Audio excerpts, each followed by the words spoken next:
bada boom. We're this one in the goddamn room. How you doing? We are here. I'm your host, Thabreakmaster, and this is Seasonal Talk, where we talk all things anime. So we have a new anime added onto the list, and it's a pretty good one, Mashle. We'll talk more about that as we get on to this whole shebang here. But let's go ahead and drop that intro real quick.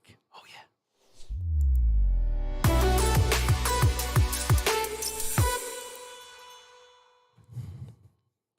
So obviously you always got to start off with the GOAT of Vinland Saga. You know, the GOAT is always here. We always got to start with this now because this is the last one that's kind of like pushed into the next season. So it's like, why not talk about this one? This one's always good to talk about, and there's a lot to talk about with this episode as well. But first, Desto, welcome in. Appreciate you, brother. Ace, Quet, thank you, sir, for coming up in here.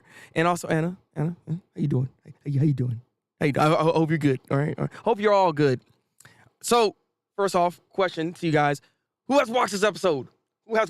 Darn it! Because all right, now I said this like a couple of weeks ago with the show that things are really starting to pick up. We're about to finally have things really go down, right? Okay, no, see, I was preemptive with that. I jumped the gun just a little bit, but now, all right, everything is set in motion for everything to start going wrong. So I think next week's episode, things are really about to start going just crazy.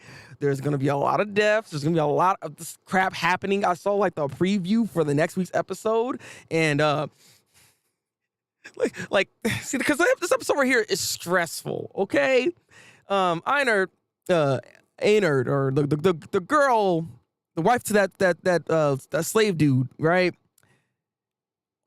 All together, she ultimately helped this man out. She was all just trying to I was gonna talk to you. We ain't trying to do all that. She kind of broke down because he actually apologized to her that I should have never left you alone to begin with. That was a nice, powerful scene right there, right? Yeah, that man gets wild because for some reason, I don't know why Snake's people are trash like this, but they just don't listen to orders. He said, keep 3 seconds on this man at all times. Them suckers right there said, only one person can watch that. It's no, he's so goddamn probably killing all these suckers. Why would you freaking not listen? It's so stupid. This is why they all got killed in the first place. That's I can't with these guys. But Snake's upset. Snake is mad now that more of his man is dead. So he's looking like, I'm going to kill this man myself. He's not getting a second chance in this. And the woman here is not looking too good either because she left too. So she's about to get this freaking worm possibly as well. And that leaves Einar and Thorfinn because they heard about this news. They know what's going on. Like I said, the preview shows that freaking Thorfinn is trying to protect Einar and them. And it's just no, we don't need to have Snake versus freaking Thorfinn. Thorfinn's trying not to fight anymore. I'm sorry. It's about to go. I don't know how they're supposed to do this. They had this other conversation with this episode, which is a very deep conversation, and there isn't really an answer for this question, right? When it comes to being able to fight or to not fight to still bring peace, you know, the whole dynamic a lot of the times within just the world in general, we don't have the peace that we have now without that turmoil, without that without war. He doesn't want war to happen. He doesn't want slavery to happen. But it's the problem is there are people that are in this world that want to mess things up. They're just evil for the sake of being evil. They want to be able to conquer. That is the thing here. Canute is actually in that type of same mind frame, except at least he's trying to create a better world. That's what he's trying to do by his underhanded tactics, right? That's what he's doing.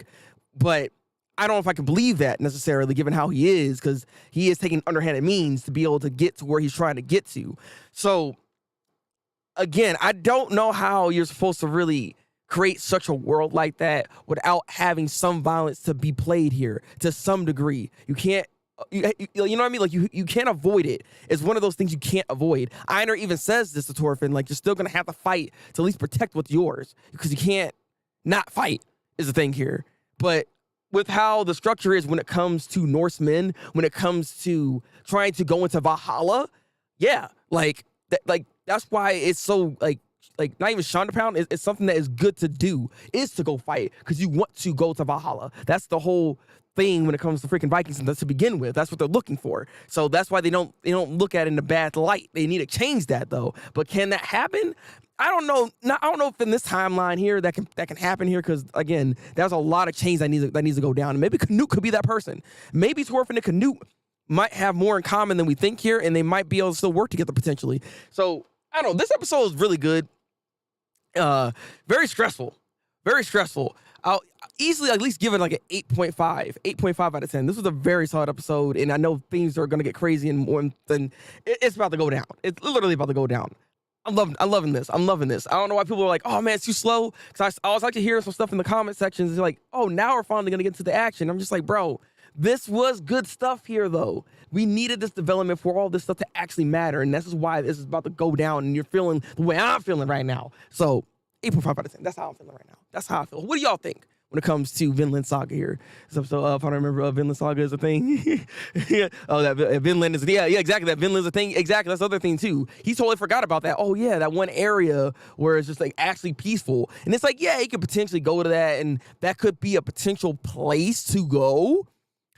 But again, these are legends. There's no definitive proof, nor do we know if this place is still like that from that legend, right? Easily could have been changed. Stuff could go down. Somebody come over there and start raiding that village. It's not that hard for that to happen. That's the thing here. Yes, of course I have. Of course, I knew you did this. So I know you did. Snake is right in this episode just saying, I mean, yeah, he's spitting. Snake is spitting. I can't disagree with what he's talking about, all right? Look, I actually really like Snake. Like, I really like his character. I'm honestly hoping he survives through all this, because it'd be nice to have his character still around. He's a good character. I really like him, actually. So I hope he can survive through all this, but I don't know. It's like I don't know. Like I said again, somebody's dying, or multiple people are dying, and then you still have a problem with Canute coming by. All right, like it's just stressful. Though it is nice that Torfin did remember Old Man. He is coming back over there. Hopefully, he can get there before Canute's ships and everything like that. So maybe they can get off the island that way. Possibly. I'm stressed. Okay, I'm stressed. Oh, and you're only giving an 8.5. Because it's a setup episode. It's still a setup episode. I'm not going to give it no like 9, 9.5, no 10 or anything like that. This was a very good episode, though. There was just some things about, like I said, it was annoying with how Snake's people just, it's like you would think they would learn from the first time when that guy got them, because he killed somebody on their team already. I don't know what made them think, one guy can protect me, or one guy can watch over. No, it's like, and you left the woman. Like, the whole thing was kind of stupid. Like, that was one of the things that actually annoyed me with this episode. Like, all things considered, it was just, how you gonna allow that woman to just get up in there and he's like, oh, I got a weak spot for women. It's like, sucker, you stupid? Like, are you stupid? Like, I don't get it. like there was a section and that was kind of getting on my nerves a little bit, but I did really like this episode. Thumper, welcome in. How you doing? I think it's a perfect example of an antagonist but isn't evil. No, facts. I wouldn't even necessarily call him an antagonist, because he has every right to do what he's doing. Honestly, there's really, you can't really argue with his like thought process here, honestly. So I couldn't even call him an antagonist necessarily. That is my thing here. But with that said, 8.5, saw another solid week of Vinland Saga. Did this win Anime of the Week? We have to find out. But let us continue on to the next show, which is the newcomer, and that is Mashle. So I went back. I ended up watching the first 2 episodes that came out for Mashle, and I must say, I am pleasantly surprised. I'm already invested. And that is saying something, given that there's 2 other shows that I'm not fully invested in, and they had 3 episodes already. So I'm just saying, Mashle might be the one here that it could be a contender for this season here as one of the best. I'm really liking this show thus far. If you have yet to watch it, I recommend it a little bit. I actually recommend it. It's very simple, but it's effective.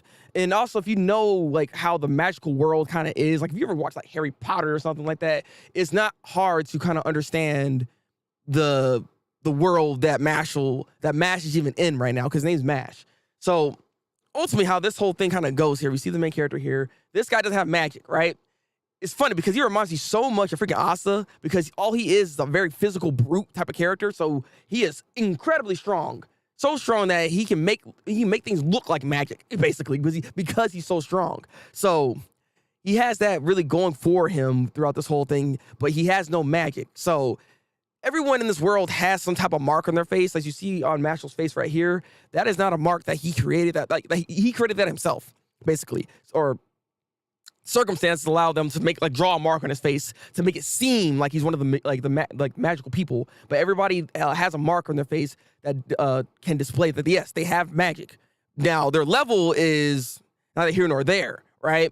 But people without magic, pretty much they deserve to die in this world. That's what they think. That's what they think. They shun them. They put them to the side. And what's actually really cool about this, or not necessarily cool, but it's a nice parallel, because we have somebody, his father, he has magic, but he's trash with magic. So he was shunned because he was always so bad. His parents didn't love him. He was just like on the road. No one loved that man. He was always alone. But he found Mash and took him on as his own son. And this dynamic, his father-son dynamic, is so freaking nice. I really like it because Mash doesn't know a lot. He's been out just living in the wild, so he hasn't really seen how other people are or how the magical world really is. So he's been sheltered most of his life until recently with all the events that happened here. So he's actually, at this point, the main goal for Mash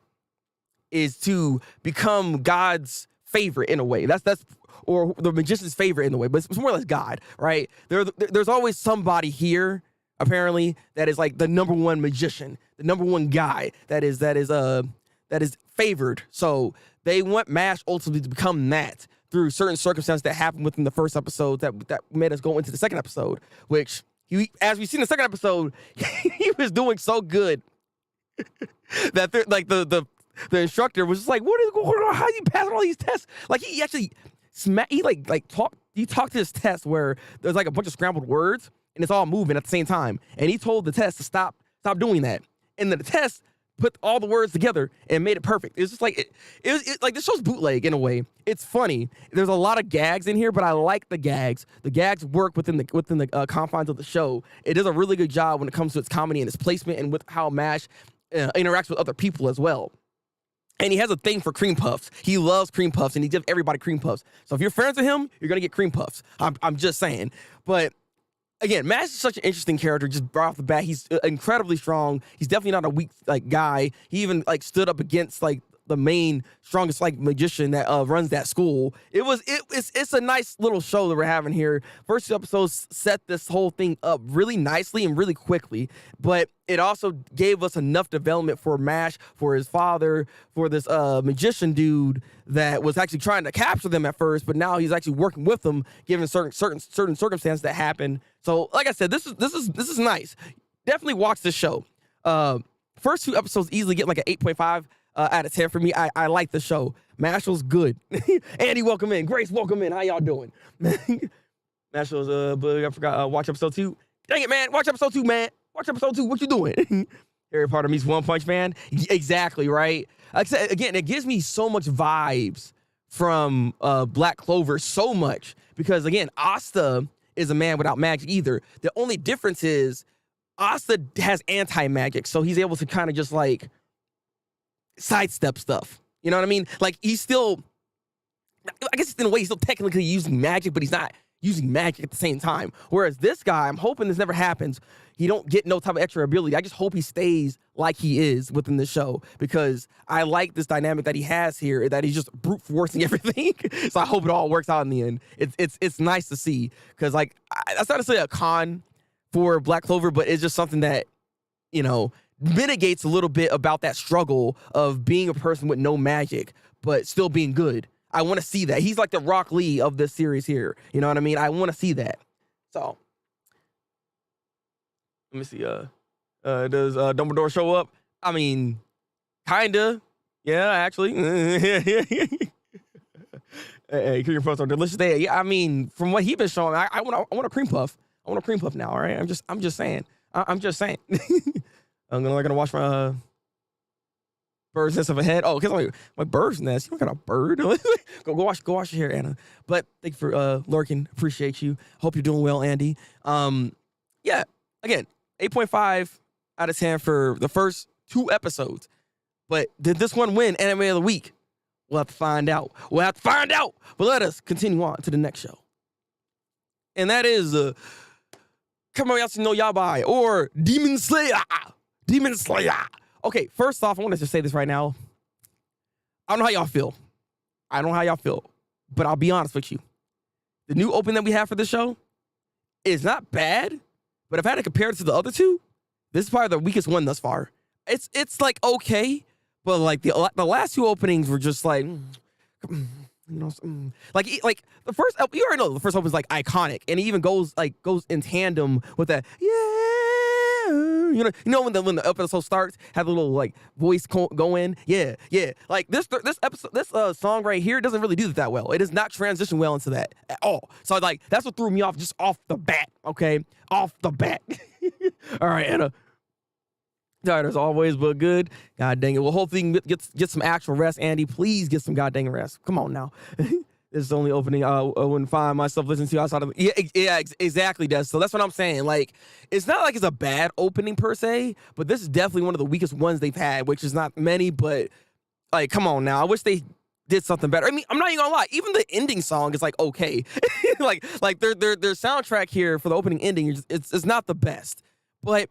still Demon Slayer. I'm still looking forward to it. With this week's episode, I'm not gonna lie, I was a little disappointed because like it kind of just ends kind of abruptly a bit. It kind of threw me off a little bit here. I didn't expect it to do that. If this show's actually taking its time, I didn't really see that coming.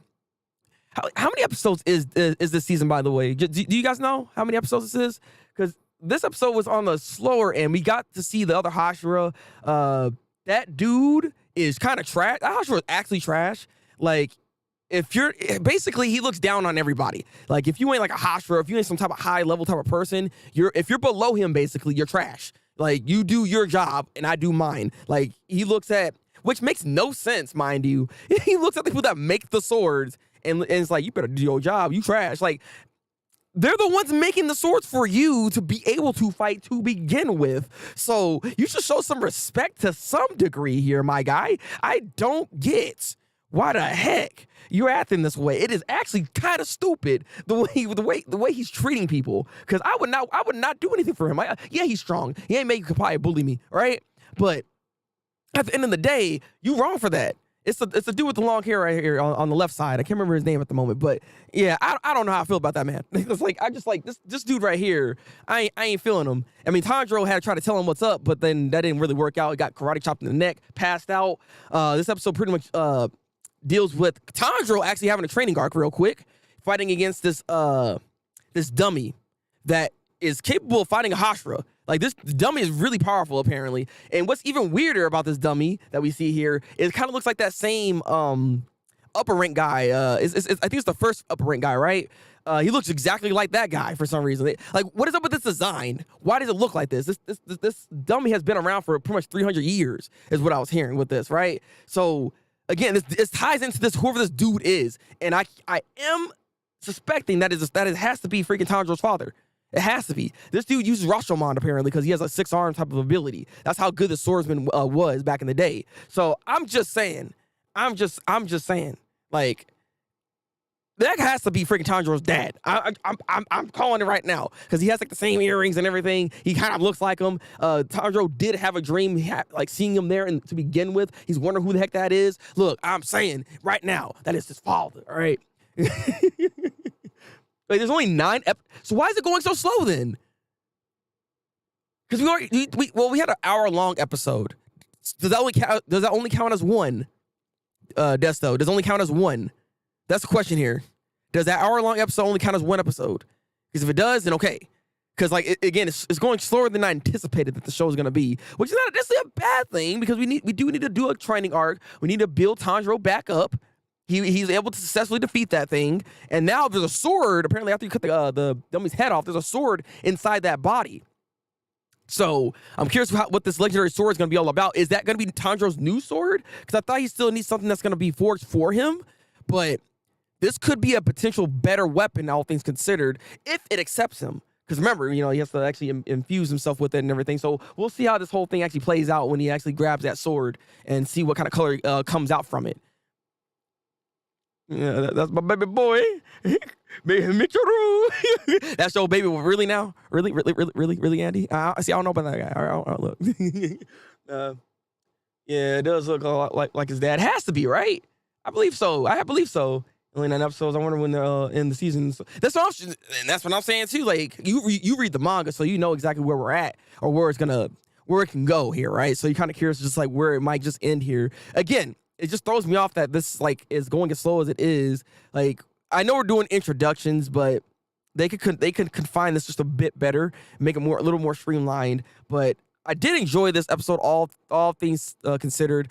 Again, the way it ended, it just ends so abruptly. I wasn't really prepared for it to just end like that. But I mean, we just gonna keep going because again, this show really feels like a show that just needs to be a movie or something. Because it just kind of just keeps going. Like the ending is not really an end to the end of the episode. So I don't know. It's definitely not bad. I give this week's episode. I'm gonna be a harsh critic here, just a little bit. I'm gonna give it a 7.5 out of 10. It's not its best episode. It's a good training arc for the most part. We did get some development for both the characters and the swordsmith that was actually there too, that had the dummy, because he is somebody that has to at some point be good to be able to fix that dummy back up. Because he had a whole thing going on there. I just feel like this episode was just a little too short. I felt like we needed more. It just felt like we didn't really do much. And we didn't, and that's the same feeling I had for the first episode, that even though it was an hour long, we didn't really do a lot to really we set things in motion, but not really. Like things are going a little too slow for my liking right now. And that's weird to say, given that I don't mind a slower paced type of series, but it's not like the show's that kind of deep though. That's the thing here. So that's why I'm on the, I want to say on the fence, but I want to say like a 7.5 out of 10, because I think next week's episode is going to be a lot better, though. I do look forward to that. 6 train arcs in this series. Wait, why? Wait, what's the problem with that? I'm sure things will speed up, but it does make me wonder what kind of a cliffhanger they leave it on. Yeah, that's the other thing, too. I'm hoping that their cliffhanger is good. I'm hoping that ultimately the cliffhanger is actually a good cliffhanger. You have me concerned, though. The way you're talking right now makes me think, like, the way this arc is set up, it might be a weird way of like how it ends, which I'm hoping that it's not going to just be some kind of like cumbersome type of way. What if this is just another introduction to go into a movie though? Maybe, right? Like I could see this basically ending off where then we have this crescendo moment where we have an hour and 30-minute like long movie that kind of sets everything in motion at that point. I could see that happening. Which is true. Again, we're always going to have some type of training arc, because like, that's the thing when it comes to Demon Slayer. This is actually an issue. If you want me to be completely honest with you, like one of the problems I actually have with the show is not necessarily just the training arc per se. It's the fact that we have a lot, but that's because Tanjiro, Inosuke, and Zenitsu, they're not strong enough to really fight these upper rank guys like that. So it always comes off as a little unbelievable that they're able to keep up with these people to begin with, to keep up with a Rengoku or Izui, you know what I mean? Like it's a little weird, and they have to kind of pick up the pace to make them stronger to be able to be capable of fighting these people in the first place. So that's why we get a lot of these training arcs ever so as so often as we do, because they need that type of development, and it's necessary to see. But that's part of the problem with it, because like this show should have been longer. Like in general, like the manga ended way too soon.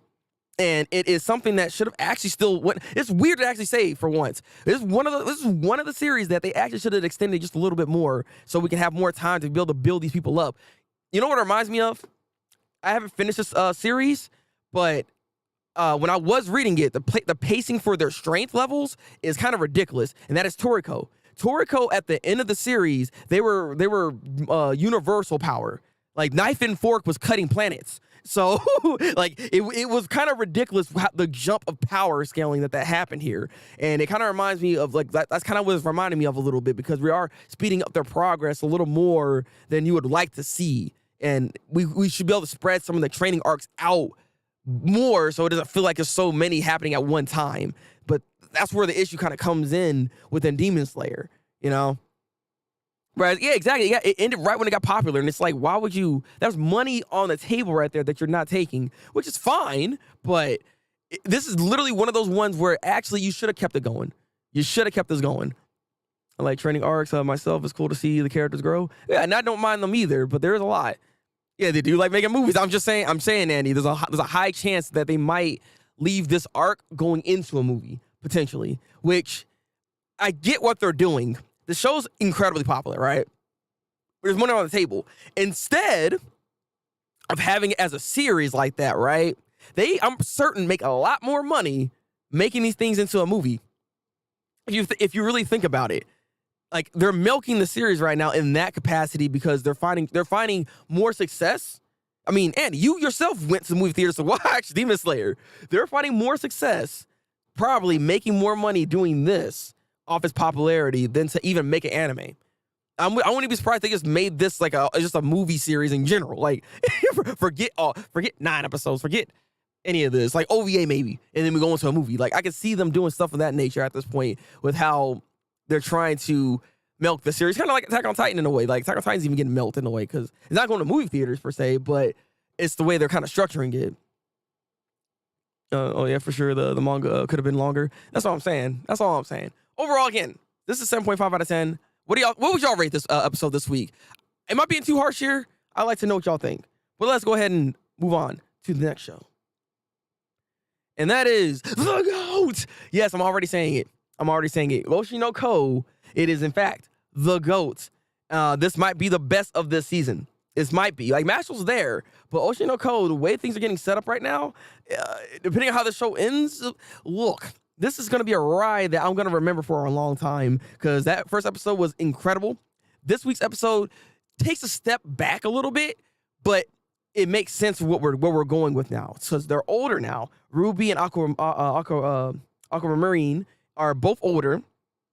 He's not really getting into acting like that. What ultimately happened, which surprised me, I was kind of thrown off by this, but he didn't go into acting. So he went to that director guy, right?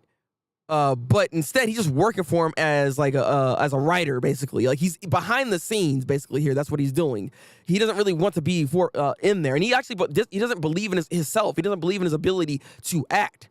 That's how his whole thing kind of was set up when it comes to his character, when it comes to Aqua's character here. That he didn't believe that, in his ability to act. He didn't want to also go down the same path of like I guess in a way listens to his mom, but at the same time he kind of wants to. So the way this ends off, he does decide to actually try to do acting finally, right? And that's when we finally see that one little girl that he acted with in that movie is actually back in here too. And they're like, oh snaps, he's there. Or I think it was backstory actually I'm talking about. But he's not trying to act right now. But I think he's going to. He's gonna make that jump to start doing it. I feel like there's an itch there, and the director dude that's there, that's kind of taking care of him. He's gonna ultimately get him to get into acting. But it's nice to see like she was actually there and older, and she wanted to kind of still go against him, but he's not trying to act at the moment. But the meat of this episode is not because of Aqua's like acting and all that. No, the meat of this episode was him trying to prevent Ruby from being an idol. He's being trash. I understand though. I understand completely where he's coming from. He doesn't want Ruby to be like their mother, right?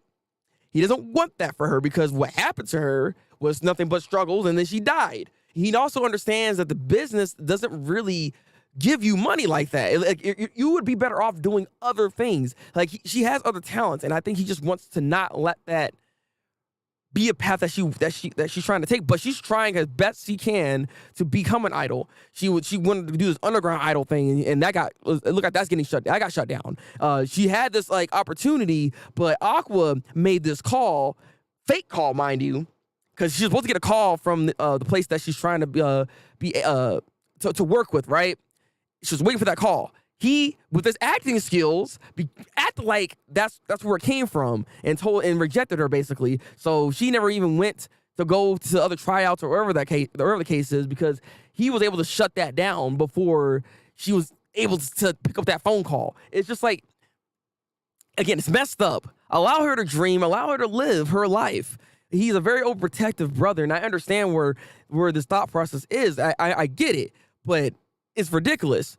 Ultimately, they did find a workaround. because their stepmother decided ultimately we'll bring back Strawberry Studios, and you can be the first idol under Strawberry Studios is what we're doing here. So she is trying to get back into the idol scene, and she's gonna employ her own daughter, basically, right? So at least that's what's set in motion. He ain't upset about that per se, but he has a better chance of like monitoring this whole situation, and he knows that no sleazeball is going to try to utilize her or try to take advantage of her, because the underground place that she was trying to go for is doing some shady crap, dating these idols and doing weird things. So he didn't want her being involved in that type of situation. So this was a nice little setup here with this episode. They did a really good job at kind of displaying their motivations, their characteristics, mind you, as well, seeing how they are now, where their mind is at the moment. Ruby is trying to walk into her mother's footsteps at this point. She believes in this wholeheartedly. Aqua, it might go into what I said is into acting, but I think later on, again, he has acting chops, so I see him going into that, but he is hurt. He is destroyed, and Ruby does notice that there has been something different ever since their passing of their mother. So that hopefully can be addressed as well. So they need to have an actual conversation, heart to heart. I want to see that happen at some point. Maybe it doesn't. We'll see what happens. But I'm liking this. Yeah, the opening is amazing, by the way. I have that on repeat. I've been listening to that when I was at work and everything. The opening's great. I really like the opening. That's an opening that's a banger right there. All right. God dang.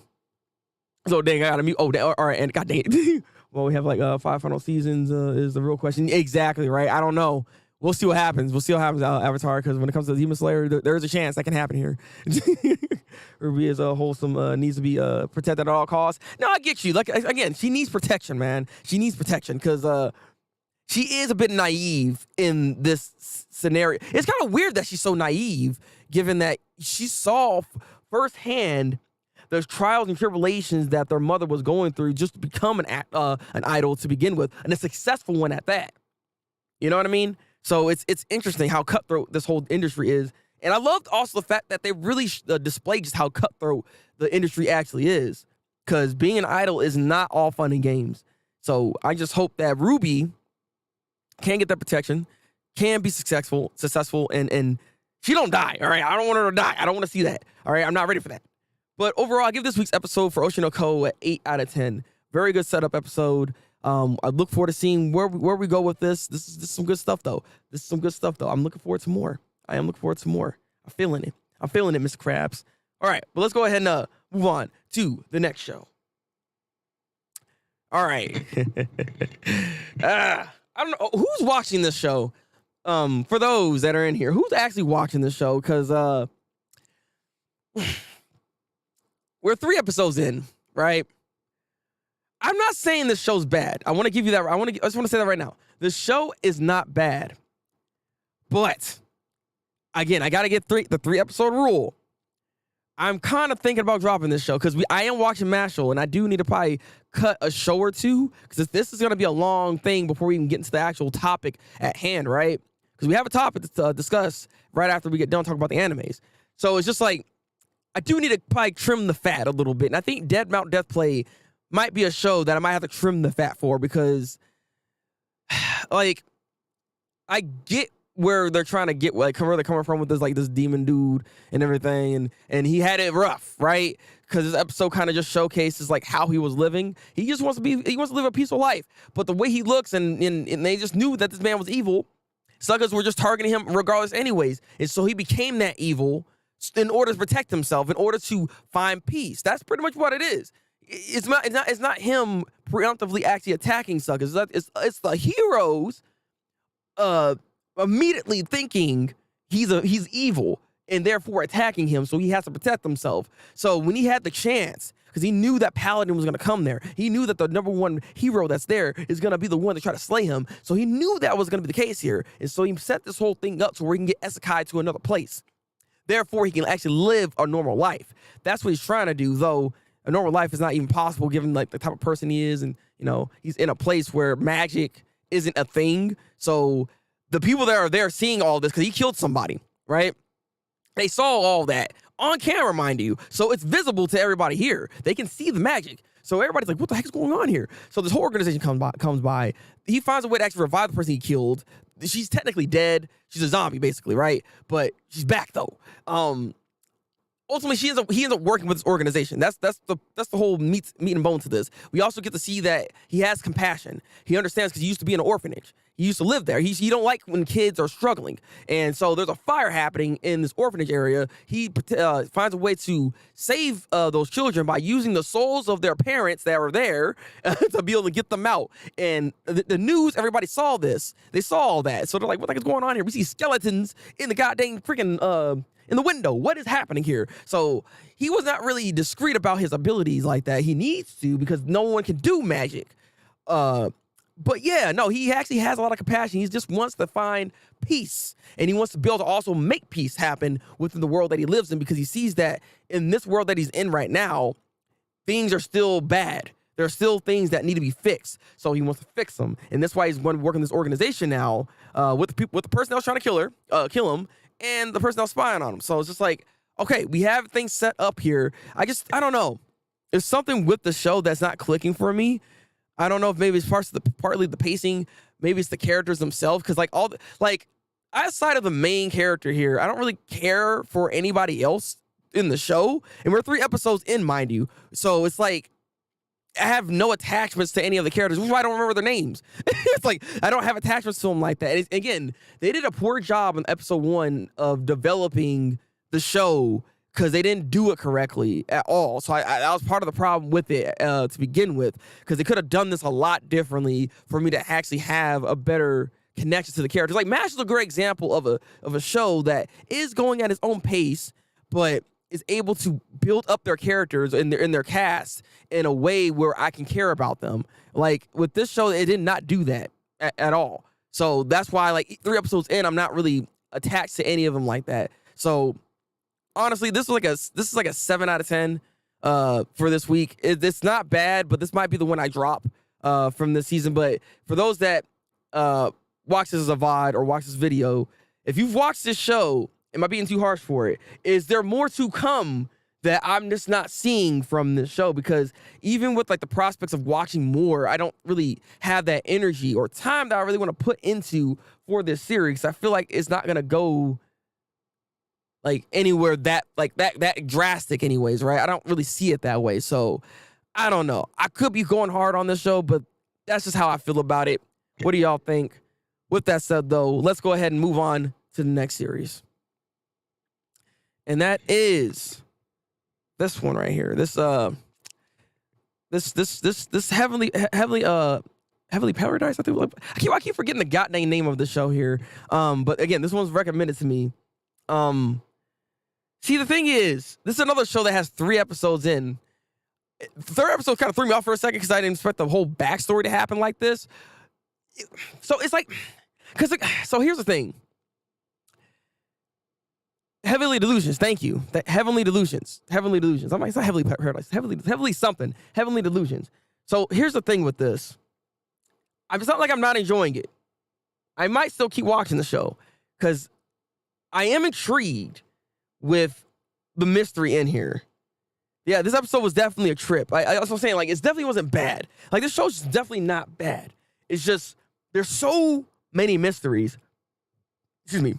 And they're still building upon said mysteries. Like, they're like, even when we find out some information, there's still more mysteries that go in that get involved with this show as well. It's just like there's just so much we don't know, and maybe that's part of the reason why I'm feeling slightly detached from it, because there's just so much we don't know. There's a lot of things we can infer, right? But we don't know until the show starts really revealing it all, right?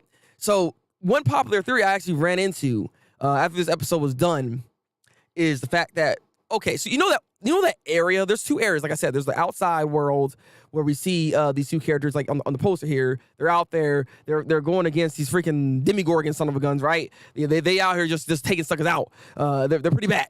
They're pretty bad, right?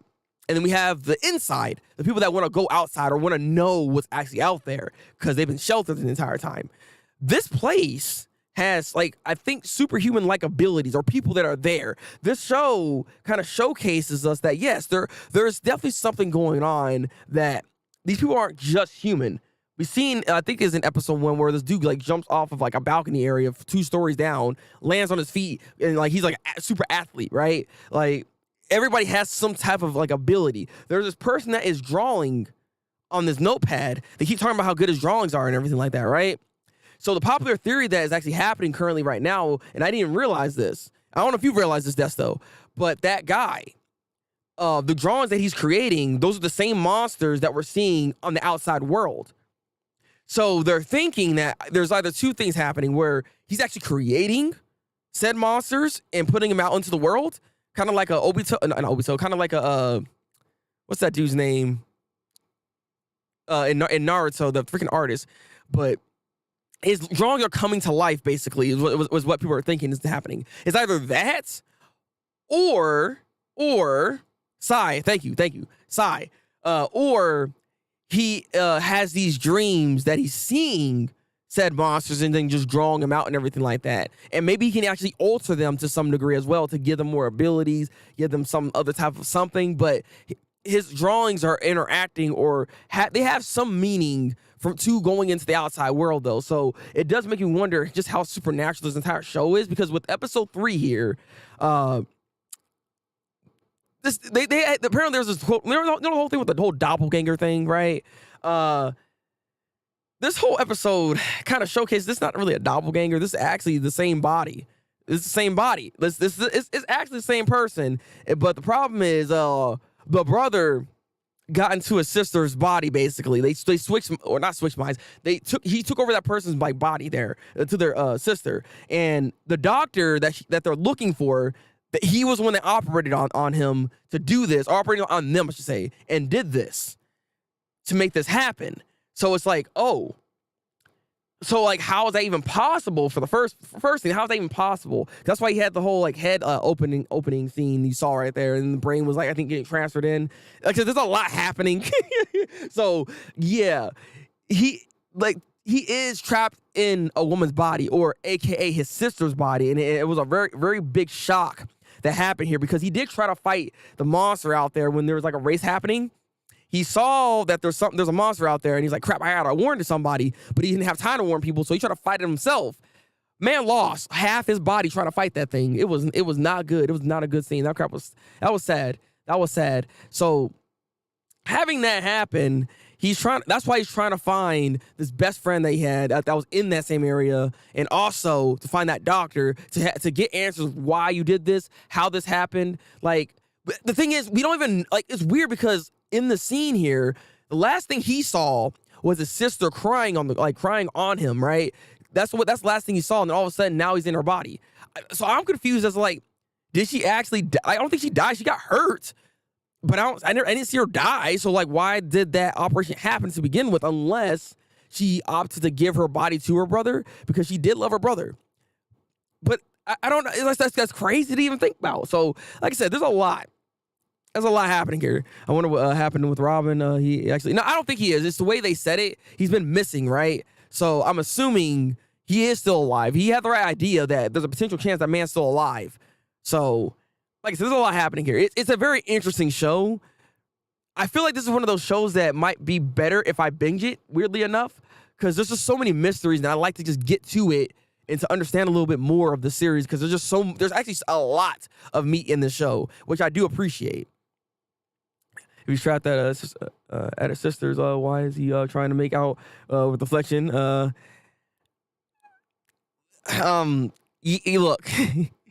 And I can actually explain that, unfortunately. Their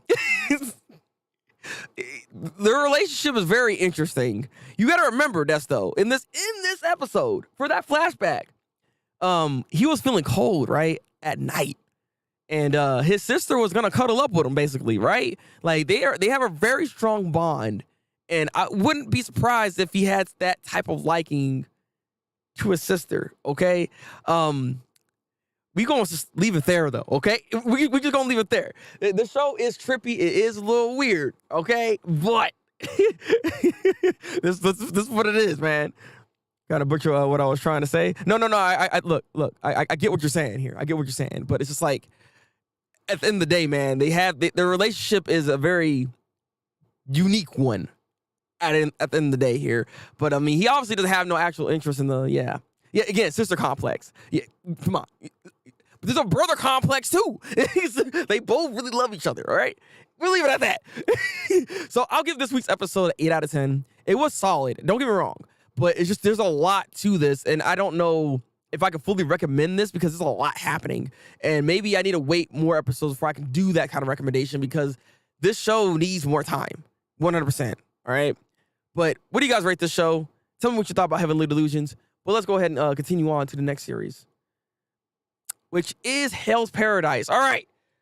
Goodness, I think it's the last one, right? Try to see if I can get through this quickly. This week's episode, we are 3 episodes in. I have that same issue like I was saying before that I'm not having that same type of connection with these characters like I would like to have. I'm not saying this is bad, but I'm having a bit of an issue a little bit when it comes to the characterization for the show. Like Gabimaru is actually kind of annoying me a little bit. I don't know how y'all feel about this, but he keeps saying, "Oh, I'm hollow. I don't feel nothing." Blah, blah, blah, blah. But he's far from that. From back then to now, like he's always had emotions this entire time. And it's just like even within episode 1, this is a legend, right? I would like to have seen this legend first to really grasp that he really was hollow inside at one point, right? I want to see that 100%. So it's just I'm having a bit of a disconnect because he's never seemed to be that kind of character. So why do you even really have that name like that to begin with? It's just like it's a weird misdirect that I'm just not really appreciating, honestly, right now. Because like I'm kind of tired of hearing that name at this point because he's just far from that kind of character, which is not. It's again, it's okay, but I would like to see that legend though because he is powerful. Don't get me wrong, very powerful. Like he ended up fighting Saguria and everything, and that battle was interesting because she also kind of has like the same type of like they connected this episode here really strongly here. So now there's like their team. They're gonna be a team here at this point because she wants to see what Gabimaru can do. Can he actually make it to where that he can actually get pardoned and actually find the elixir of life, basically, right? Because he knows it's true. He's actually seen somebody get stabbed up and just like he's supposed to die but never did. So he knows it's a real thing. He just doesn't know if it's in that area. So he's gonna go through it. He's gonna find his way to make this thing happen. There's a nice little powerful moment that did happen with this episode, but it's just like it kind of fell short on me only because of just how his characterization has been thus far. So it's just like I haven't yet to see any of this hollowness that this man actually spitting because he's lying all things considered. I have adaptation issues with this episode. Oh, really? So what's the difference, Desto? I hope it's not a problem going forward. I'm very curious of what you've seen then, because I'm anime only, obviously. So like, what is one thing about this adaptation thus far that's actually throwing you off? I hate the quick cuts they use in this episode. I mean, there's a lot of them. There's a lot of them. But no, like they do kind of lay down also the foundation of the relationship between the ones watching over the criminals and the criminals themselves. The criminals, like, already, they're cutting their numbers down to 50% because they're just like, if we can kill as many as we can, that's less opportunities for others to take on and try to pardon themselves. So we're just going to kill them off the gate. Which also is another thing, too. I'm under the impression that there's multiple areas. This is the area that Gabimaru was in, which is one of the spots where they recruited people, right, to go on this mission. I'm assuming there must have been other areas where they did the same exact thing, because otherwise it didn't make any sense. Because there's other characters we haven't even seen before that are just coming out of nowhere, like, oh, he was a criminal, and I didn't see that sucker in the background in the last episode. So I'm like, who the heck is this sucker? So I'm assuming there was just another area of criminals that they recruited to make that stuff happen. It's the Shogun just wasn't there at that time. Yeah, like I said, there's things about this show that is actually not clicking for me, surprisingly enough, because like the show did get a little hyped. People were talking pretty like heavily, like happy about this show, right? They're talking very, very positive about the show. So I guess I did have some type of expectation for this to be that show, but unfortunately, it's not that show for me yet. And we're already 3 episodes in, so that's what's concerning me now. Because I give 3-episode rule for a lot of shows. I'll still continue this, don't get me wrong. This is like a good 8 out of 10 episode, all things considered. But it's just, I do see some of the cracks that's already here that's kind of making me concerned with watching this. There were cut content involving the two characters, Samurai and his executioner, showing backstory. Oh, really now? I mean, well, how important is that dynamic to be shown, though, is the thing here. Because, I mean, they still did quite a bit within this episode. I will say that much. But, like, how important is that? Because does that come back later? Because if not, then that's pretty bad to do. There's a lot of interesting side characters with interesting backstories, and I hope it doesn't get cut. That's why I'm wondering. That is the feeling I am getting, because we do have, like, towards the end of this episode, we do get to see one of the other criminals. He cuts his own arm off because he actually realized the butterflies here have like human faces, and that's how you get turned into a goddamn flower. So he understood that, cut his arm off, and it ends off with them fighting different type of weird monstrosities. Basically, is what we're having here. Like Sagiri and Gabimaru have to fight whatever this thing is, looking like a fish or something. I don't know. Weird designs, but very interesting to see nonetheless. I'm certain that Gabimaru and Sagiri are gonna freaking like destroy that thing like one hit or something like that. But I digress. That is another concern of mine, though. But it makes sense to try to focus on them first before we dive deeper into the side characters. So I want to give the benefit of doubt right now, because maybe they might just like rearrange some scenes possibly to be able to better set up the other characters so we can care about them more. But we'll have to see how it goes. It's not that important, but I just don't know, like, the idea of cutting it since the show is really kind of a symbol. Interesting. Like I said, I have hope maybe they might rearrange some stuff, but there's a chance that we'll have to see. But this is exactly what I talk about when it comes down to actual adaptation. When you adapt something, you got to make sure you know how you're adapting it and making sure it's proper. It's a proper adaptation. If you have to rearrange some stuff, then okay, make sure that development's still there, though. Do not miss that, because you need that development for your series. But I don't know. Again, I give this episode 8 out of 10. It wasn't bad, but it has me concerned for things in the future. That is my thing when it comes to Hell's Paradise. And like you said, if there might be some adaptation issues, which would suck, but we'll have to find out. We'll have to find out as we keep watching the show. But what would you rate this when it comes to Hell's Paradise? Please tell me in the comment section below. I'd like to know what you guys rate for all these shows that we talked about here today. I think that's it, right? Oh, no, we have one more. I'm lying to you. Let's move on to the last show. We have one more here, and this is Yamada-kun to level 99. I actually forgot about that. I forgot. There's so many shows I'm watching. I told you, there's so many shows I'm watching right now. This has been a nice, just solid series. I'm going to enjoy the ride for this show. This is definitely something that's going to stay on the goddamn list. 100%. 100%. Like, I like Yamada-kun to level 99. This show's just, man, there's too many. I'm sorry, Ace. I'm sorry. But this episode deals with some form of jealousy actually happening here, right? Because we have the main chick here getting upset that Yamada is kind of getting a little too close to Riri over here. It's their third guild mate that's there. She always assumed that that Riri was a girl, right? They never met up until very recently, because at the end of this episode, they actually do meet up.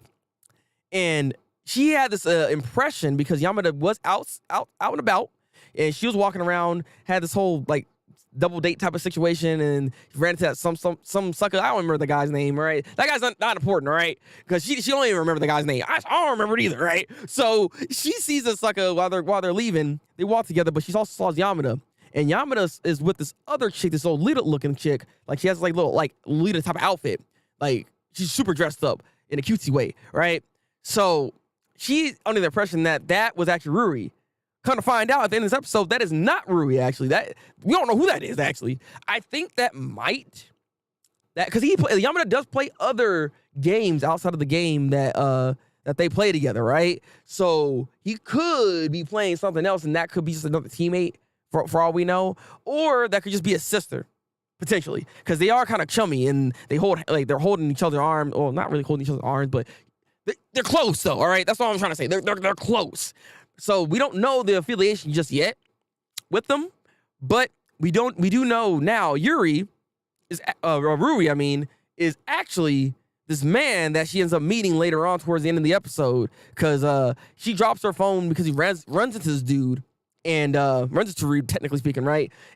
Reed picks the phone. He's like, "Oh, you're trying to go to this area," so they go together. So, bada boom, bang. It's actually 2 son of a guns, and they're both attractive, by the way, too. So, is this about to be like a love triangle type of situation going on here? Is that what's about to happen right now? Because I'm kind of curious. I'm kind of curious what's about to happen here. Because she actually had the little flutter effect looking at that man. So, again, things are building up. Things are heating up. But I like this. I'm liking the show.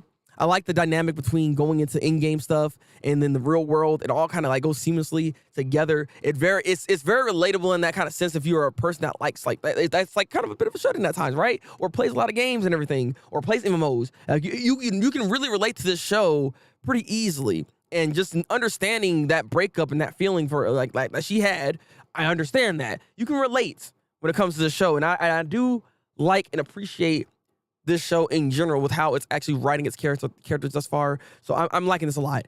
I'm liking this a lot. I will give this week's episode, I think, also an 8 out of 8.5. I think I'm gonna give it. I'll give it 8.5. I'll give it 8.5. I'm enjoying this. So let me do that. Let me do that. This is definitely on the list. We're gonna keep this going. I'm gonna check this out. Just haven't got a chance. Hey man, you should give it a shot. You should give it a shot. I'm telling you, this has been a good ride thus far. For 3 episodes in, I'm in. You know, like tag me in, coach, because I'm in there. I'm liking this show right now. So now that was everything that was said here. I'm pretty sure that was the last show we talked about. So what has won anime of the week this week? Tell me guys' picks real quick. Tell me your guys' pick real quick of what won anime of the week this week. Was it Demon Slayer? Was it Yamada-kun to Level 99? Was it Hell's Paradise? Heavenly Delusions? What we got here? What we got here? Is there something that I haven't seen yet that you guys are watching? Yeah, I think we're done now. I think we're done now. All right. Look, let me press a button. Yeah, we're done now, yo. All right, we're done now, yo. Because this was a lot of shows. I told you, man. I told you. But for me, the anime of the week, the winner this week is Mashle, baby. I'm not gonna lie. I was thoroughly impressed with the first 2 episodes. That, you know what I said, this is a newcomer, but it's a newcomer that is deserving of a W, honestly. See, my thing is, I feel like Vinland Saga is gonna win next week. I don't know. I had this feeling because next week's episode is about to go in. It was either this or Vinland Saga. I'm not gonna lie. They're both 8.5 out of 10 episodes for me. So I was trying to pick on, is it Mashle or is it Vinland Saga? But I think Mashle just was a nice feel good moment for me watching the show versus, you know, Vinland Saga is just stressed right now. I'm stressing. Okay, I need help. Okay, so if either or could have actually won here for me, but I'm going with Mashle. Just the eggs, because just the feel-good moments within the show and just the hilarity in the concept and just the goofiness of the show for me, I like outside of just like the actual plot of what they're trying to do here. They're doing a good job. And I want to see more of Mashle. I want to see more. So that is the anime of the week here. That is my winner. Let's go ahead and turn that off. So now we are in the discussionary time. All right, we are in the discussionary time, and when it comes to this, what I want to talk about this week is media illiteracy at an all-time low. That is the thing I actually want to talk about this week when it comes down to our discussion, because it's been something that you kind of can notice, right? When it comes to people just being able to understand, honestly, anything nowadays. I don't know what's been going on. You know, again, I'm on Twitter, all right? I'm on Twitter, and I just be seeing some of the dumbest stuff, or people just be skewing things that don't need to be skewed at all, and it's just like it's just so bad, and it just makes you wonder when you watch a show, right? When you go into these series and stuff like that, people just don't understand what they're actually watching, and it's very annoying. Again, I talked about this before, but like, Chainsaw Man is a good one to throw in there because people like to binge read, binge watch, or whatever the case, mind you, right? To just talk about the now, but they don't actually grasp what the shit, like what's going on in the goddamn show. Like they just do not understand. They do not understand. And so when they try to go into these kind of conversations, they just don't have a greater appreciation or concept to take from the show. They don't get it. or they'll skew it in some way that don't even make sense to what the like. They'll give the actual total opposite even of what the show's supposed to mean, and it's bad. The literacy is actually just it's terrible right now, and it's sad to see. It is sad to see. Now I can't lie. I'm not gonna sit here and act like I understand, and when I watch something I just completely get it through and through all things. You know what I mean? Like I'm not that kind of goated. All right. Yeah, people don't understand the subtle writing anymore. They need to explain. Yes, that is the thing right now. What I've been seeing a lot lately is that like they need something pretty much literally on the nose. If it's not on the nose, then they're just not gonna appreciate it. They just can't do it. They just can't do it. Weirdly enough, I actually watched this movie yesterday. And this thing is like anything everywhere. No, everything everywhere. Or anything everywhere or something like that. What is the name of this freaking movie? Let me look it up. I just searched it not that long ago, but it's I think it's a Chinese movie. Let me see. Anything, everything, all at once. There it is. So I actually watched that movie recently. There's a lot of subtleties in that movie because if you watch that movie, right? Yeah, exactly, Jiro. Yeah. The multiverse. Yes. Again, when you do multiversal stuff, it gets confusing. I'm just gonna tell you right now, it always gets confusing. But I feel like they did a good enough job at giving you a base understanding of what they were doing and what the whole actual internal message is for that movie. It's very interesting. It was so good. Okay, so you watched it too, Andy. Okay, cool. Also, I'm assuming you also watched it as well. Welcome in. You're here for the discussionary portion. So I'm kind of talking about this because like the media literacy is on an all-time low, and this is one of the movies where you have to kind of pay attention to kind of everything. Because I won't lie, it took me a good minute before I actually started enjoying this movie. Because I'm not gonna lie, I like bootleg stuff, right? I've watched Sharknado. You know what I'm saying? Like I've watched Birdemic. I've watched some dumb movies. Okay, the stuff in here was freaking wonkers. Like the fact that we have a guy, not a guy, just two suckers. Because the way the multiversal abilities are, because you're supposed to be able to like press something, but you have to find your trigger in order to go into a certain multiverse that has a certain skill, right? That's pretty much what they're trying to do. Try to just give you an idea. So we have this guy, right? His trigger is to land on an anal toy to make it happen. It's just like, I was sitting there like, I was like, what are we doing here? I watched it with my family, mind you guys. I watched it with my family. So it was just like this movie is bonkers. You have to be a certain type of person to like that type of comedy because it's very cringe-like comedy, okay?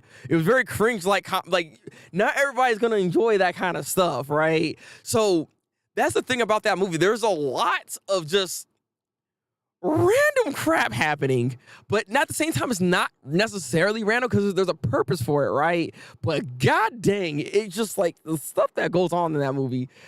Yes, Grace. If you haven't seen that movie, I think you might like it. You like crude humor. That is a movie that has a lot of crude humor.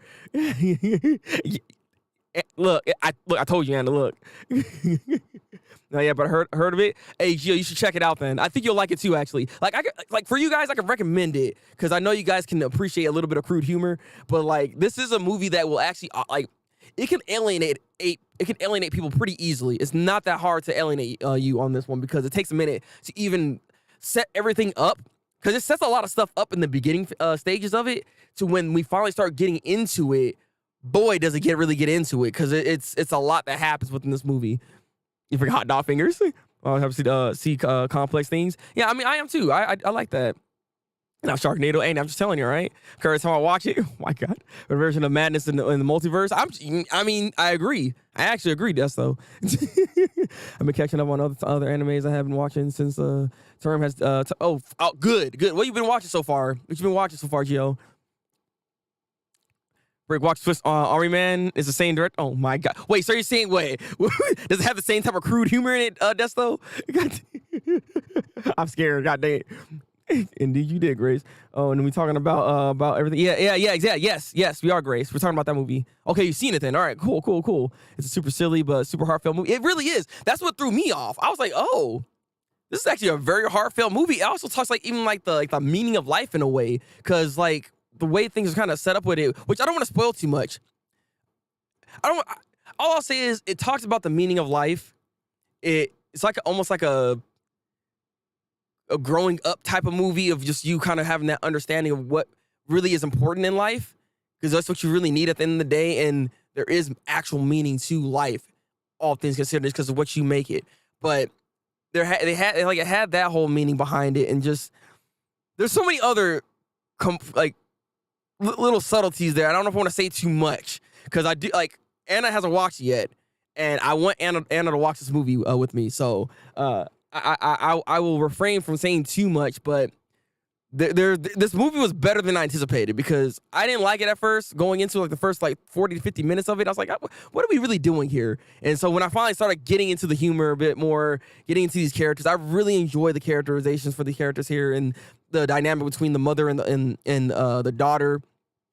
Daughter being who she is was very interesting, and just like it's such an interesting take on that type of like I hate you, mom type of scenario situation. It's such an interesting take out of what they did with this movie. Also, another very interesting take of how they kind of like reformed like kung fu type of like action with this, with how complex the actual like movie even is. So I like that element that they added within it as well. There's a lot of interesting reinventions of this movie by itself, which is why I see why it got highly praised in the first place. So that's why I enjoyed it. I think the hot dog fingers and the statue award thing at the end were too much.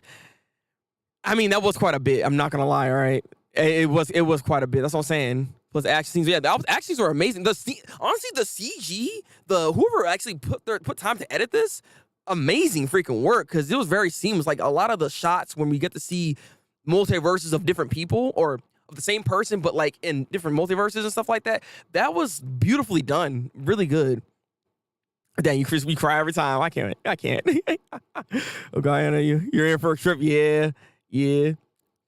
Finish up Free Season 2, caught up with Demon Slayer, Oshinoko. After that, we'll catch up on Witch from Mercury, and finally we'll watch Episode 8 of Nier Automata later. Yeah, I kind of dropped Nier, and I'm just going to watch the show when it's done, because I don't know if it's going to get another freaking hiatus or whatever the case is, so I'm just going to wait until it's done at this point, because I can't keep up with a show like that, you know?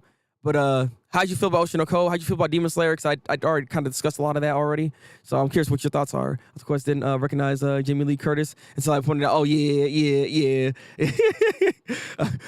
we were kind of like, we pointed that stuff out too. It happens. The husband is a short round from Indiana. Yeah. That's like my mom actually kind of picked that up when we were watching it.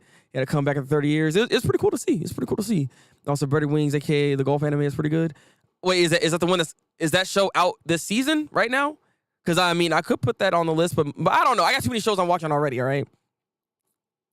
So I love them. See, Andy, look, you like that crude humor. That's what I mean. But like, not everybody's gonna enjoy that kind of like silliness. There's a lot of silliness that goes on here. Like, it's so much going on. I watched with my family, and we're all cracking up. God dang it!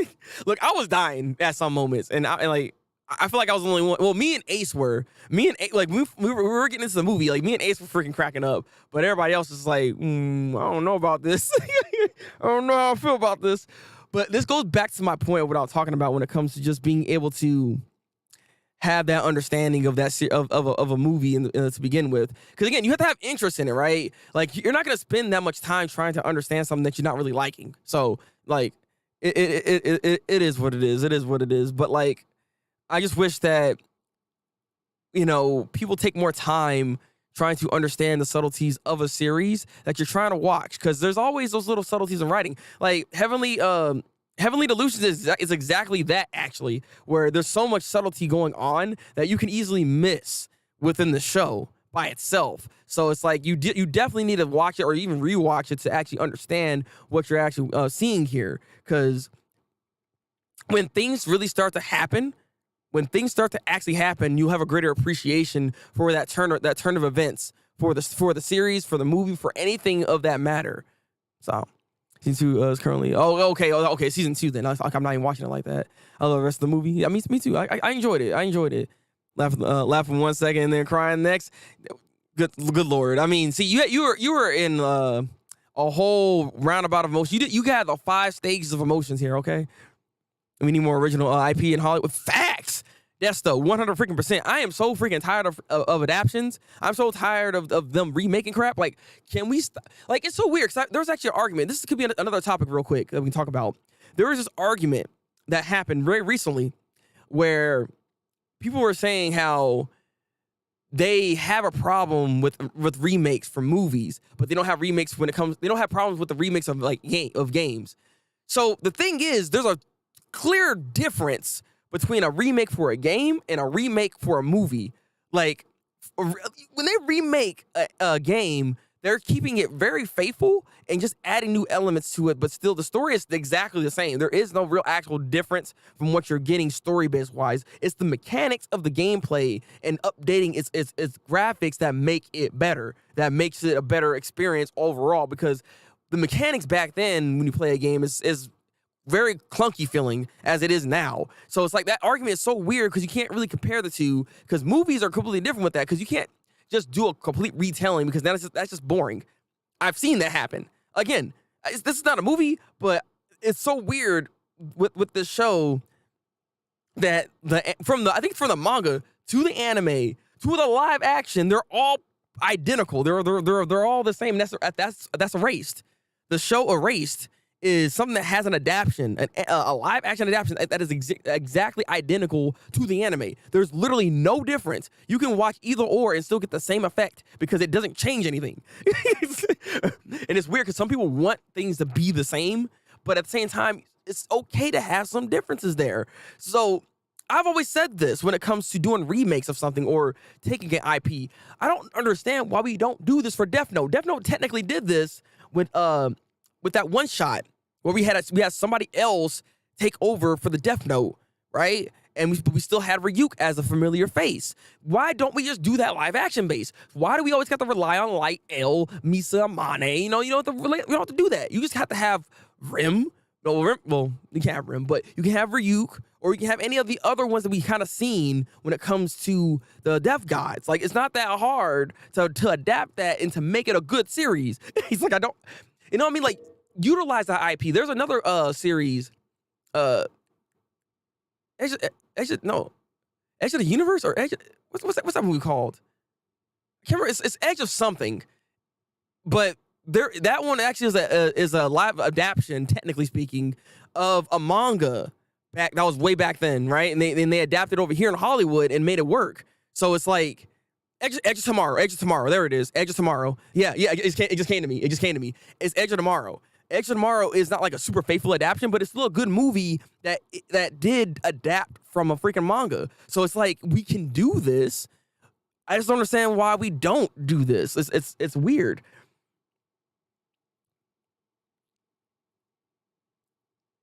Yeah. You still kind of behind. I'm watching a lot of stuff, man. I'm just saying. I should watch Hell's Paradise as well. Dang. Like I said, Hell's Paradise is decent thus far. We're 3 episodes in, it's still just decent. I still need to see what's about to happen here behind all stuff this season. Oh my. And you just spoke of the average ocean cold experience. Amazing. Like I said, that episode was good. I see that dynamic when it comes to those characters. I'm looking forward to seeing more and how Ruby's going to still go through this and try to become a goddamn idol, and what Aquamarine's going to do here to try to prevent that. Apparently there are remakes of Harry Potter and Twilight in the works. And what? Yeah. Oh yeah. I forgot about that. Yeah. I remember seeing that on Twitter about some Harry Potter remake. And I'm sitting here like, Potter? We don't need a remake of Potter. Like, what? Why? This is what I'm talking about. Like, there's no reason to do this. Like, yeah, we have CG that looks better, but the movie actually, I don't even lie, it holds up to this day. To this day, it holds up. There's no reason to do a remake for that. Like, what do you... They're remaking some of the just dumbest stuff. Like they know those IPs are freaking up. They're popular, so they're just doing it for the money. Like, it's frustrating. It's frustrating. It's like Kingdom Hearts 1 and then Kingdom Hearts 1.5 gameplay improved. Is that what it is? Because like I said, I haven't played any of the points. I played Kingdom Hearts 1, 2, and 3. I didn't play any of the other ones, so I'm not sure. HBO is apparently making a Harry Potter series with each season being. I'm not watching that. All right, whatever. We don't have to do this. We don't have to do this. Like, why? Why? The Potter series actually was adapted very well from the books. Granted, yes, there are things that were cut out and some missteps. Wait a minute. Wait a God. Hold on a second. Okay, I just thought about it because, J.K. Rowling did say that Hermione could definitely be a black woman, right? You know what I'm saying? Like, she didn't really refer per se. Are they about to do that? Is that what this is? Is this what it's about? Are we trying to put some more diversity in this? Hold on, God. It just dawned on me. Like, are we just trying to put more diversity in this all of a sudden? Is that what's about to happen here? It's like I can't. This is what I'm talking about. Apparently, from all the reactions I've seen, this seems to be true. Honestly, they need to remake movies that were bad and make them good. Yes! Because there's bad movies out there that honestly had a pretty good plot, but they just did not execute it well. They can easily do that. I don't know why they don't do it. So you're gonna Death Note, we need those one-shot turn into OVA. Yes, I agree 100%. They need to turn them into something. Those one-shots are freaking great. But this is what I mean. It's like Death Note as a series in general is easy to adapt and to make into something else entirely. Just do it. Like it's not that hard. I'm also annoyed that it happening with music too. Taking old thing. Yeah, oh my God. Thank you for reminding me. I don't like current state of like hip hop right now. There are so many songs right now that are just regurgitating these beats. And then the problem is these artists are freaking trash. Like they ain't really saying anything. They got these freaking auto tunes and a lot of the ones that are just like constantly redoing it. Like, that what is it? That I need you. And then they had this rap song that kind of freaking like redid that. Our crap is bootleg as heck, bro. I'm tired of them utilizing these beats. Now I understand because we do samples all of the time. Don't get me wrong. We do samples all the time, but I've seen an uptick lately when it comes to samples of songs. Like, it's a lot happening right now, and I don't know why we're just spamming this at this point, because some of it just is not good. It is not good. Every time, exactly. It's not good. Well, there's also Moana live action. Oh, thank you for reminding me, Andy. Okay, there's actually some stuff we do need to talk about. I forgot about that. I saw that. And here's another thing I saw online that was stupid arguments. Okay, see, I'm getting hyped because this crap was stupid. This argument does not make sense. Guys, listen to me, all right? Okay, we have this Moana remake happening here, and so they're, obviously, or is it, wait, it's not even just Moana. Were they doing like a Lilo and Stitch one too? Yes, they were. It just dawned on me. Oh, hold on. They're also doing a Lilo and Stitch. They're doing Lilo and Stitch. And Nana, that chick there, they found somebody that's like a lighter skin tone. So people were like upset at the fact that she's not the correct skin tone. Yes, Anna. So they got upset that she's not the correct skin tone, right? I mean, she's still Hawaiian based, okay? She's still from Hawaii. I don't know if she's the exact like type, obviously, but people are making this argument like, oh, because they're getting upset. I mean, it bothers me a little bit too, because they can easily find somebody that looks more like her, but they're not doing that, right? And I think this might be a strategy at this point, because they then brought this back around about the stupid freaking what's it called? The Little Mermaid movie, the Little Mermaid live action, because they had that black chick as Ariel, right? So like, oh, you upset about this light skin tone character right here as opposed to a black Ariel. But I'm like, this is literally different. Her character is based within her race, within her ethnicity, right? It's within her character. Like you can't. I don't understand. People don't understand this. Like that lineage that's there, that culture is there. You can't put somebody else, you know what I mean? You can't put like a black character in that role. It's like it doesn't work because we're not that culture. It doesn't work that way.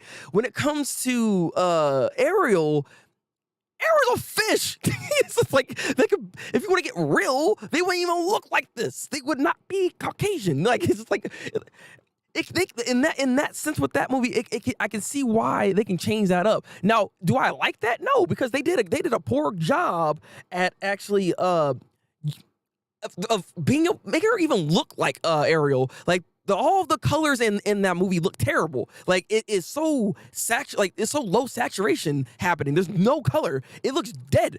It's like you under the sea. Everything is dead. We in freaking Davy Jones' locker right now. That's what it looks like. Like where is the color? Where is the light? Sebastian looks stupid. Like just like this whole thing, just it don't look good. Forget about the color of the skin. This movie just don't look good. But I just like come on now. I just like all these arguments for some of this stuff is dumb. There is a place to have when it comes to Tanana's character, right? But it's like, come on now. I'm sorry, I had to go on a tangent real quick on that because it's like it doesn't make any sense. It just doesn't make any sense. They're not understanding that the culture's there, so it's just like you need to make sure that this is more accurate than anything else. You know what I mean? Like, come on now. Blue makes me mad. Wait, see, that's what I'm talking about. Wait, I'm blue. Wait. There's a remake for that? Wait, what? Can we have a proper live? Well, Gio, Michael B. Jordan said he was gonna do something like that, so you know he might get one. You never know. He can play over Kingdom Hearts 2 and Kingdom Hearts and oh really? I need to try that then. Yeah, it's a lot of money. Yeah, exactly. Let's see. Disney is dropping the ball, bro. That's what they're doing right now. I mean, yeah, I don't know why they're doing. Like I thought. So they made this argument. Going back up to reading your comments real quick, right? They made this argument. The reason why they're doing remakes of like these movies, old IPs, is because they have to refresh the IPs every so many years. Otherwise, they lose it. So that's why they're doing like a live adaptation of it or something. They have to do something with it. So that's what I heard. I see this might not be the case if they're doing a Moana remake because there's no reason for that. It just came out. It didn't come out that long ago. Like I'm confused, and I don't know why they make remake of Twilight. I don't want to see that. It's like, come on. Heard Buzz Lightyear was mid. I heard that was mid too. I didn't bother to watch it because like I'm kind of done with Toy Story, and yet they keep making more Toy Stories and spinoffs. Like, can we stop? Like, please, just let the series go. God dang. For the original, yeah, same. It was a song about a guy who's depressed and everything is blue around him, and then they were making it into a song about a girl going out into the club on a Friday night. What? But this is exactly see media illiteracy. They probably listened to that song and thought it was a good happy song, bro. Look, friendly Michael B. Jordan once, yeah, exactly. I don't know. Look, I don't want to see a live action adaptation of freaking DBZ because I know it's gonna look freaking stupid and wonky. Come on now. It's also a recent song that samples old. I think so. Yes, I think so. As I said, they've been adapting. Like they've been doing these remakes for these songs. Like I don't know why they're doing this. It's just like it doesn't work. It doesn't work. Like god dang, they need to calm down. They need to. Election, Toy Story. That's the please. I don't want to see a live action Toy Story. That makes no sense, bro. Please. I mean, they might have. Well, no, it doesn't even look bad. So oh God, I don't want to see that. Don't give them ideas, man. Don't give them ideas. All right. There we go. Toy Story. Yeah, I heard about that. I'm not hyped for it at this point. It's weird. Toy Story 3 was like the best ending for the movie could have. Toy Story 4, I'm not gonna lie, was actually good. You know, I was like, okay, I'm okay with this. But you know what? We don't need 2025. What else are we saying? What else are we doing? God. Yeah, that's what I'm saying. And Ariel's a mythical creature. What are y'all talking about? Race does not matter at that point. Like, come on now. Mirrors aren't real, and exactly. But people keep saying that they're originated from like some northern area. I can't remember the exact place, but it's like, does it like again? It's still a myth. You can mess with myths all the time at that point, you know? Like I'm confused on this. Like what are we doing here? That's so weird. My question is then, were people upset for Heimdall in Thor because he's black in that one, right? So were people upset about that, or did we just bypass that because you know? Idris Elba is like an attractive man. Like I'm kind of curious now at this point because like this is like I don't understand some of the arguments that they try to have here. I understand not liking it because it just doesn't look good. Like I'm not gonna lie, it just doesn't look good. Like I don't know why they chose the color saturation levels the way they did. It's like they think we need to watch like a Batman movie or something, right? Where everything has to be freaking stilted and devoid of color. Like that's so weird when it's a very happy-go-lucky like movie for the most part. They are singing like under the sea. Like I don't understand what we're doing here. It's like making a Jungle Book and making yes, Mowgli a white boy with blonde hair and blue. He's exactly like come on now. Like, come on now. Like, it's just like it doesn't really work in the same facet. Now, there's a reason why that is. Exactly why this the reason why this type of like change of race can happen. There's a full actual reason for all out of this stuff, you know, and it all based around like culture at the end of the day, which is the thing when it comes to this. So I don't know if I want to get into like heavy into all that. Maybe I might say that in some other time or something like that, but it definitely dives deeper into that type of argument here. Let me see. I'm mad at Six isn't cast as a real alien. Gotta hear that though. Yeah, we look like we have aliens on this planet. Maybe we do. Men in Black did say they're everywhere. All right, you don't need all these live actions, man. We don't. There's like what maybe 2 live actions I've liked thus far, and it's just like the rest of them are trash. It's just like, can we like your track record is bad. Like, what was that Lion King one? Trash. You know what I'm saying? Like I actually liked. I mean, yeah, I liked Aladdin for the most part. I'll say that. And Beauty and the Beast, I did like that as well for the most part. There were some changes in there that made some sense, and I was like, okay, we doing good. I'm surprised they haven't done like 1%. Well, I don't even want to see that actually. Never mind. They already kind of did that, technically speaking. But that's not here nor there. All right. Company studio just want to feed off the nostalgia remakes already. Yeah, yes. Like we're at this point where I feel like we're running out of ideas.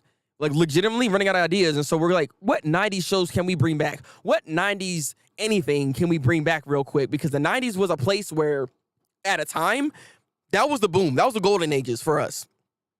For me growing up, right? There was so much content, so much just good shows. That's why there was so much competition back in the day, just based off cartoons, right? We had Nickelodeon, Disney, and Cartoon Network going head to head, and they all had bangers somewhere in between. You know what I mean? Cartoon Network with like Dexter's Laboratory, Powerpuff Girls, and stuff like that. I mean, Nickelodeon was even diving deeper into like even just like live shows. You know, like Kenny Nickel was my show. All that was all. That, you know what I'm saying? Disney had his live actions and also had his little animated shows as well. Like they were in full on competition for a good minute, all right? And I feel like they're just trying to just like in a way just feed off that because there were just so many good ideas back in the day, and they're just not worrying about it anymore. And that's where the problem comes in here.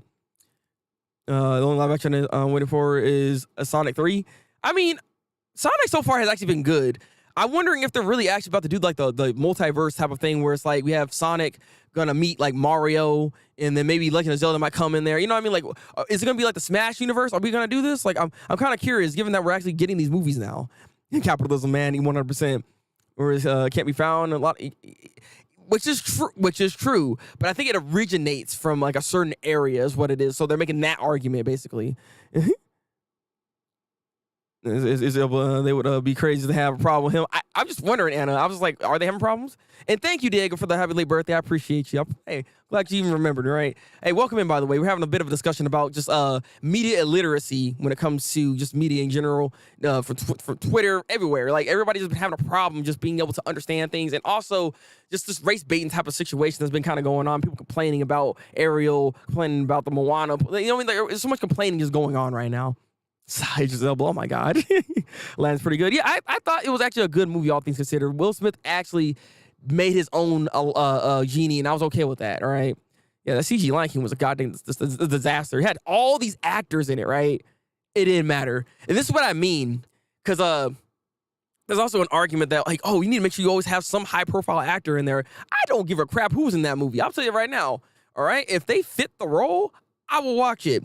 As long as the IP is like there, like I care about the story elements of it, I'm going to watch it. I don't need Ninja Elba in a movie to sell me on to watch something. I don't need Beyonce in there to sell me to watch something. I didn't watch the Lion King live action because I said I don't want to see that. When I saw the trailer, I said this ain't for me.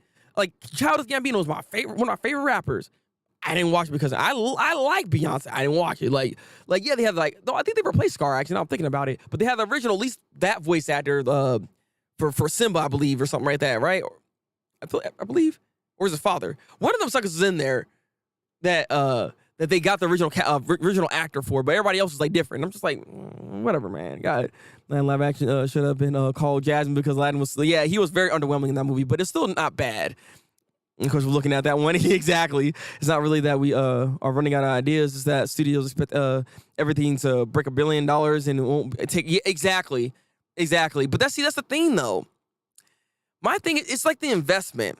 And one movie does a really good job at showcasing this, and I don't know why we don't take this idea and go with it. Deadpool. Deadpool is a great example of a movie that didn't have a massive budget initially. It didn't have a massive budget, but it blew what the budget they had out of the waters. How much they spent is pale in comparison to how much they made off of Deadpool. So it doesn't make sense to me to sit here and act like you're not gonna be able to make some type of like investment or some money if you just scale back on how much you're spending. Because the thing is, we're spending too much money for these movies anyways. Like, I understand we're having all these like effects and this and that and everything, but like we already are dealing in CG. We should already have assets that are available to all of us at this point to be able to cut costs on how much you're spending to make these movies. So at this point, how much are you spending for these actors? These actors really matter. I keep telling you guys, I will watch anything. It doesn't matter who's in it. It matters if the story's good. It does help at times if you have a known actor in it. Don't get me wrong. But at the same time, it's not always the selling point because I've seen many movies have an actual known actor in there and it freaking flops because it's trash. And so you know what I mean? Especially with the age of the internet. Back then, that probably mattered a lot more. But the age of the internet, we can see trailers. We can get people's opinions on it. We can assess our own thoughts before we even attempt to even see the movie at this point. So it's like, if the movie is like reviewed and it's just poor, and we hear those reviews are poor, people ain't gonna watch it. So they need to start updating themselves a little bit of how they're gonna do this and how they can cut some costs possibly. I don't know. I'm just saying. Like, god dang it. Like, was D super trash? Exactly. My favorite Disney movie of all times, Meet the Robinsons. Funny enough, I don't think I've actually seen No. I think I watched. I can't remember it. I don't know if I did. I'm gonna say I probably didn't watch it. Actually, I need to rewatch it if I did. So I have to see what you're talking about. It's the fact that you're saying that's your favorite Disney movie out of all time. That's very interesting. So coming full circle, but I hope that with movies like Everything Everywhere being as successful as they are, studios take a chance with smaller projects. I really hope so, because it's worth the shot. Again. Granted, even though this is a smaller project, I'm pretty sure they spent a lot of money with their VFX because they did a lot of VFX in that movie, and it's incredible work that they did. Granted, they did scale back on a specific scene. Maybe that's why they were able to like not spend too much. You know what scene I'm probably talking about, Andy, or for those that watch Anything Everywhere all at once, because all they had to do was set up a camera and film two objects that don't move, and there was no talking, like just had text. It was bootleg as heck. I don't want to say what it is. I don't want to spoil it. So don't say it in the comment section here. But I'm just saying, like, you should know what I'm talking about, because like they sat on there for a good minute. Like, god dang it. Eric Andre in a Disney movie was strange. Wait, Eric Andre. Wait. What Disney movie? Like Rihanna into that one Battleship movie. Nobody. I don't know. Wait, what movie? What you talking? That's what I'm talking about.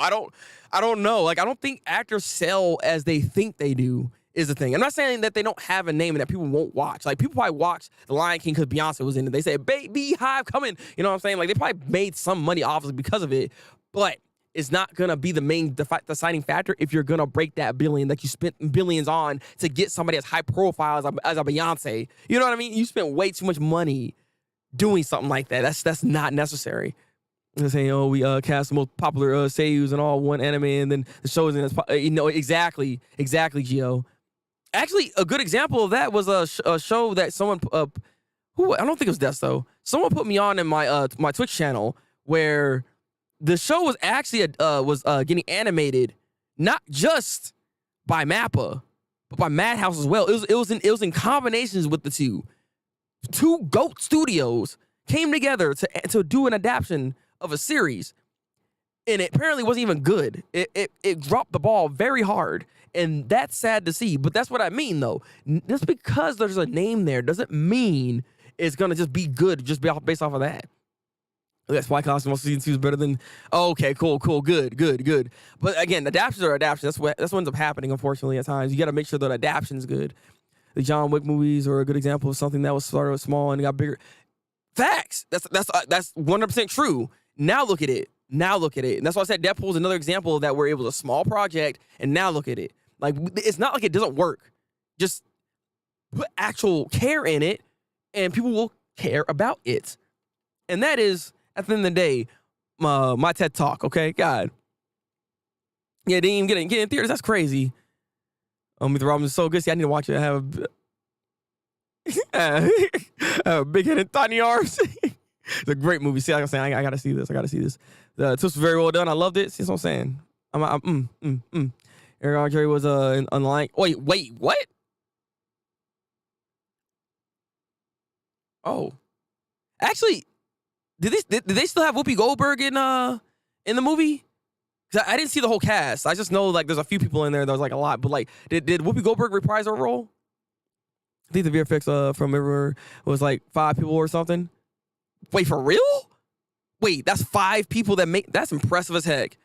I am not gonna lie. That is really good then for 5 freaking people. God dang. Yeah, they did an amazing job if that's the case. This is reminding me.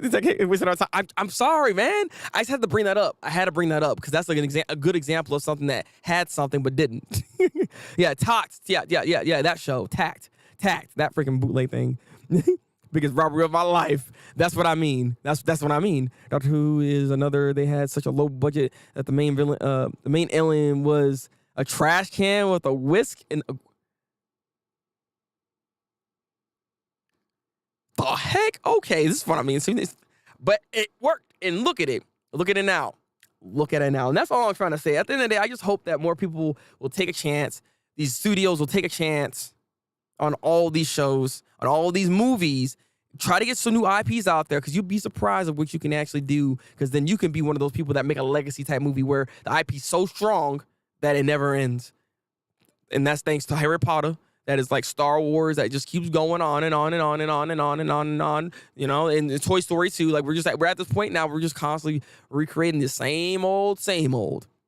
I'm surprised we haven't seen a Matrix remake, actually. Now I'm thinking about it. I mean, cheesy Doctor Who is a little over the watching these. See, there it is. Because you appreciate the little small subtleties. Last thing I just want to say right quick. I miss the days. And I know maybe it's showing my age, but I miss the days where we had practical effects. I know CG is a more cost-effective option in some cases, but like, I miss practical effects. I miss seeing the Teenage Mutant Ninja Turtles looking like they in suits and stuff. You know what I'm saying? Like, my thing is like those suits actually came in handy. Like, if I've seen movies where they actually utilize practical effects with VFX, and it looks almost 1-for-1 perfect, right? I don't understand why we're just diving into the point where we're just doing CGI. Practical effects will come through more so than not than just using CGI. CGI is always so noticeable nowadays, right? Like, even if the technology is getting better, that doesn't necessarily mean it's going to look as 1-for-1 realistic unless you're spending trillions of dollars. Like, if you're like freaking Avatar, right? The Avatar movies, with the blue people. Because the last one, they put too much money into that. And yes, it looks amazing, right? But like, they even understood that using some practical effects come in handy, because they did do that. And I don't understand why we just don't do more of that, because that helps with the actual appeal and visual of the movie. But I digress. Dude, the Lion, the Witch, and the wardrobe was so well done. And the only other thing that was CGI was the witch's magic. And see, there we go. That's all I'm saying. It's just like, sometimes less is more, and I don't know why they don't scale back just a little bit. Like, come on now. Like Lord of the Rings movies, yes. Perfect example, Andy. Perfect example. They have a lot of practical effects in there, but there was some CGI thrown in there at times too. But they had like they had a lot of practical effects, and that stuff works.